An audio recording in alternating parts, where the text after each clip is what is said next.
Amigas e amigos, esta denúncia recente contra o Sérgio Moro causou perplexidade para quem não conhece a história dele.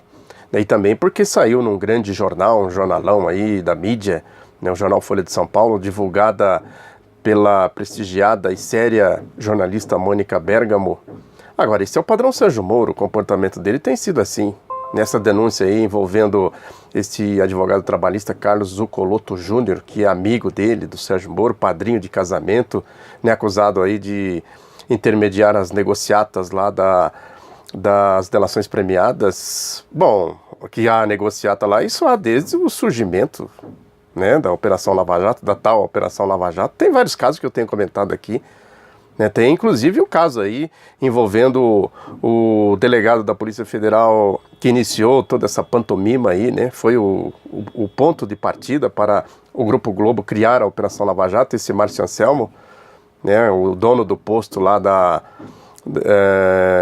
que deflagrou tudo isso, considerado o primeiro preso, o Carlos Habib Chatter, dono do posto da Torre lá de Brasília, que foi o primeiro preso da Operação Lava Jato, que agora recentemente, numa entrevista que ele deu no UOL, que ele falou que esse delegado ameaçou ele de envolvê-lo no narcotráfico internacional se ele não fizesse as delações.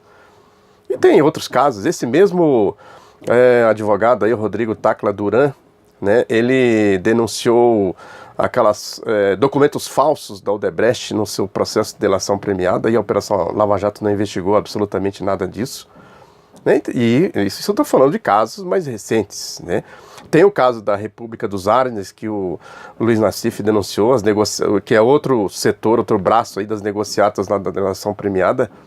Aí o Moro saiu em defesa do amigo, fazendo todo tipo de malabarismo retórico que é típico dele, para defender o amigo, e mandou uma nota para o antagonista, para o site antagonista, nicho de corrupção, que eu sempre falo aqui, uma corrupção desavergonhada lá naquele antagonista, que vive no Facebook, os posts do antagonista, do antagonista vivem sendo publicados lá no Facebook do Sérgio Moro, que está no nome da mulher dele, E aliás, por falar em mulher dele, a mulher dele mais uma vez aparece, que é outro ponto aí de corrupção envolvendo o Sérgio Moro, que ela, Rosângela Moura, a advogada Rosângela Moura, diz aqui, que ela participou o Sérgio Moro, na nota dele, participou de uma sociedade de advogados com o Zuccolotto, mas sem comunhão de trabalho ou de honorários.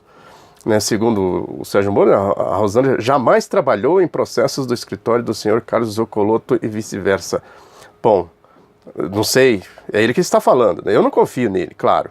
Agora, precisaria investigar se é verdade ou se não é verdade, De qualquer forma, aquela história do César, da mulher do César, não basta ser honesto, tem que parecer honesto, Ele, sobretudo, porque tem o caso aí envolvendo a esposa dele, tem vários deles, Tem o caso que eu tenho comentado aqui das APAES, da Federação das APAES, que o Sérgio Moro foi lá fazer palestra em Maringá, a favor da APAE, lá de Maringá. Tem o caso que ela deu uma entrevista recentemente na revista Veja, dizendo que ganhava um salário mínimo por mês representando os escritórios de Curitiba, em Cascavel, quando o Sérgio Moro trabalhou como juiz em Cascavel. Se fosse um outro advogado qualquer, ganharia um salário mínimo por dia representando os escritórios de Curitiba. E tem o caso do amiguinho dele, que eu tenho falado insistentemente aqui, do Erivaldo Souza, lá de Maringá, envolvido diretamente no roubo de R$ 1 bilhão da Prefeitura de Maringá na gestão dos tucanos. Amiguinho do Sérgio Moro fez recentemente um ato lá interreligioso de apoio ao Sérgio Moro, E outras coisas mais. Quer dizer, a gente pode pegar a própria Operação Lava Jato como exemplo. As delações aí, quantos do PMDB foram presos? Do PSDB? Quais as denúncias que foram apuradas? Faz um escândalo, pressão política, manchete. Agora, nessa ofensiva para tentar atingir o Temer, porque derrubar é praticamente impossível essa altura do campeonato, mas para atingir o Temer, denúncia, mas punição concreta, apuração, mesmo prisões preventivas envolvendo PMDB, PSDB, cadê? Quando envolve o espectro do PT, aí enche as prisões, as masmorras dele lá em Curitiba. Mesmo a questão do Cunha, o Eduardo Cunha, que ele mesmo disse, o Eduardo Cunha, que é um troféu nas mãos da Operação Lava Jato, claro, fica exibindo para dizer, não é só o PT, tem aqui o PMDB, que tem não sei o que, para fazer as politicagens dele. Agora, e os 220 milhões de reais do Cunha? Quem investigou? Onde estão? A absolvição da Cláudia Cruz, que é a esposa do Eduardo Cunha. né, com aqueles argumentos estrambóticos na decisão do Sérgio Moro. Né? E o Serra, os 23 milhões de reais do Serra em contas na Suíça, contas no exterior. Ele fica falando, o Sérgio Moro sai por aí falando esse tipo de coisa como se ele fosse uma autoridade máxima, né? Anda por aí fazendo shows de todo tipo, lá em Curitiba, aqueles shows manjadíssimos, que vão lá artistas fazer show e levam os amigos. Esse amigo dele, esse tal do Zocoloto, está sempre lá com ele, aplaudindo e tudo mais. E é outro caso aí também, que é muito suspeito, esses shows lá em Curitiba. Um aspecto de armação. Essa questão, agora ele esteve em São Paulo, agora no final de semana, participando de um outro show, né, com aplausos, sessão de fotos e mais não sei o que, aqui no teatro, acho que foi sábado agora, no teatro do WTC Sheraton, em São Paulo.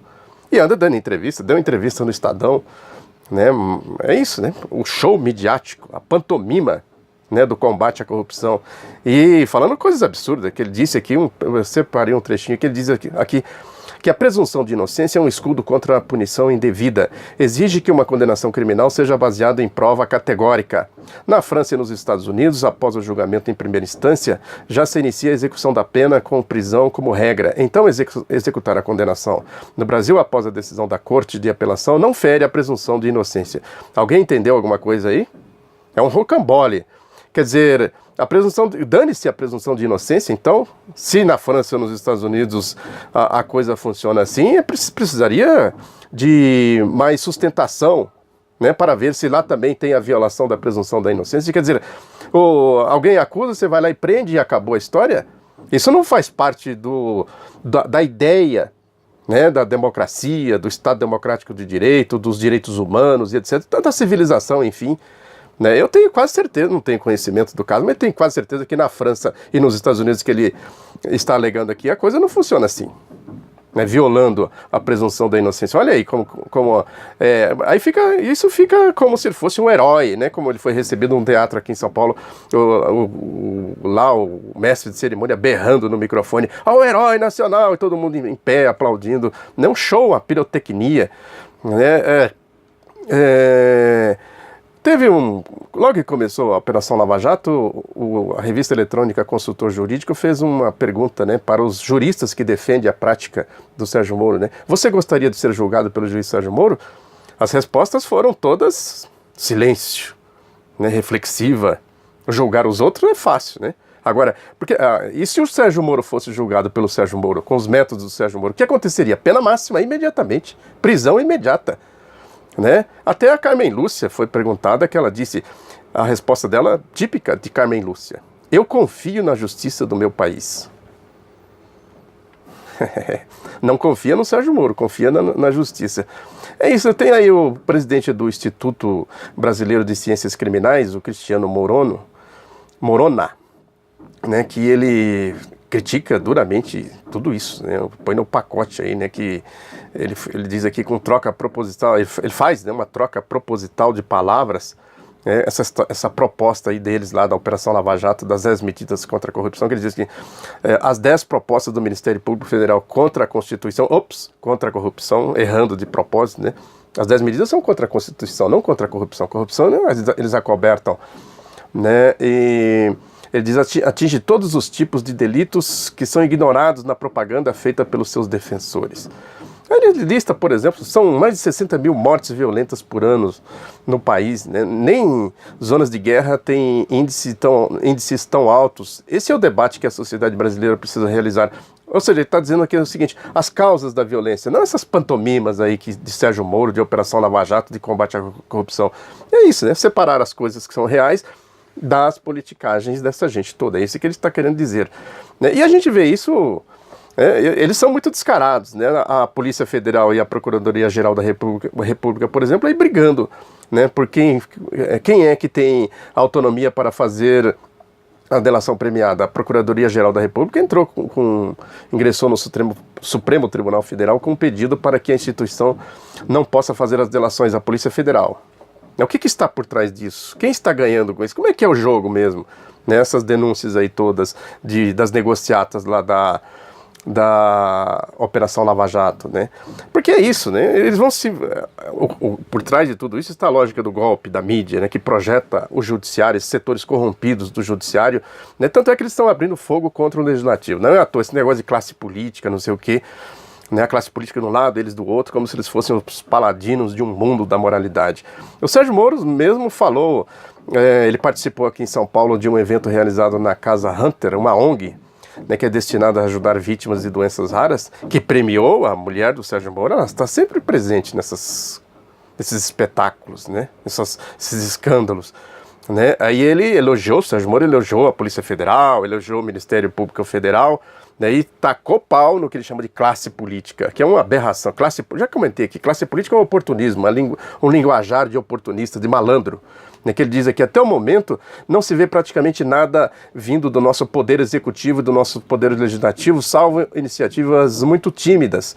Para superar a corrupção sistêmica, não basta tratar o assunto como casos criminais que se sucedem nas cortes. Não se pode colocar apenas nos ombros da justiça a responsabilidade de superar esse quadro. Bom, isso é autoexplicativo, né? É o malandro, é o batedor de carteira, pega ladrão, enquanto ele bate a carteira e grita pega ladrão. O Luiz Fux, também no Globo, tudo midiático a coisa, né? Tem uma entrevista no Globo, uma entrevistona do Moro no Estadão e uma entrevistona do Fux no Globo, de hoje. E lá pelas tantas ele diz que, em primeiro lugar, transformar as propostas contra a corrupção em lei, no ataque ao legislativo, transformar as propostas contra a corrupção em lei de abuso de autoridade para tentar criar uma ameaça legal à atuação de juízes, né? Está dizendo aqui que é um ataque do legislativo contra o judiciário. E o outro, em segundo lugar, outra questão está completamente fora da reforma política fixar prazo de mandato para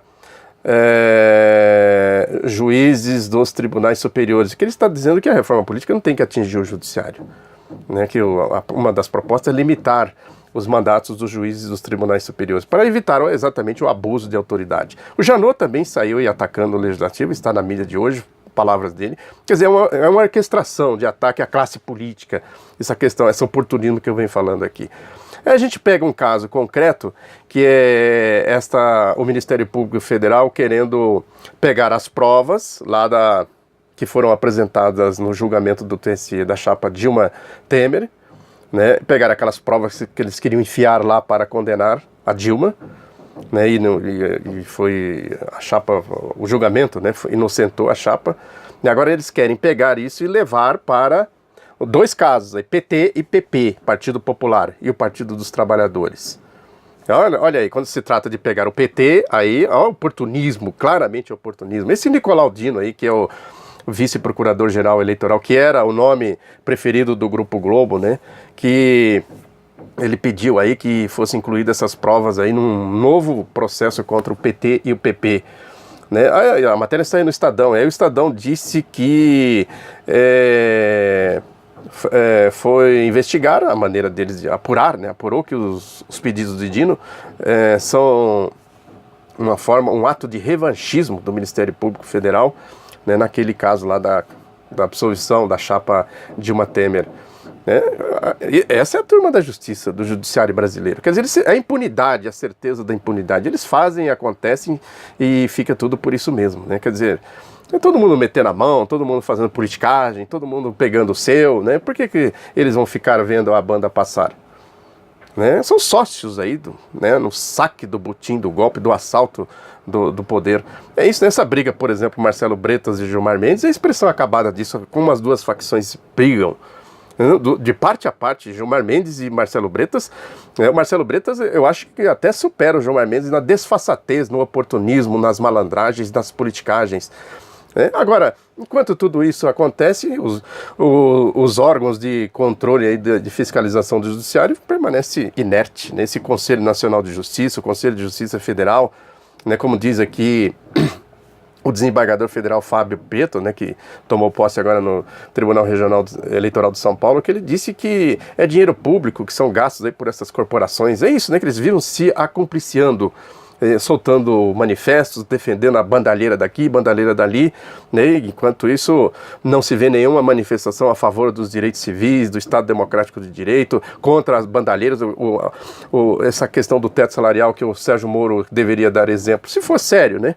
É o primeiro aqui se omite e tenta justificar, ganhando aí bem acima do teto salarial, como revelou recentemente o portal UOL. E eles ficam todos amoitados, né, e não se pronunciam a respeito.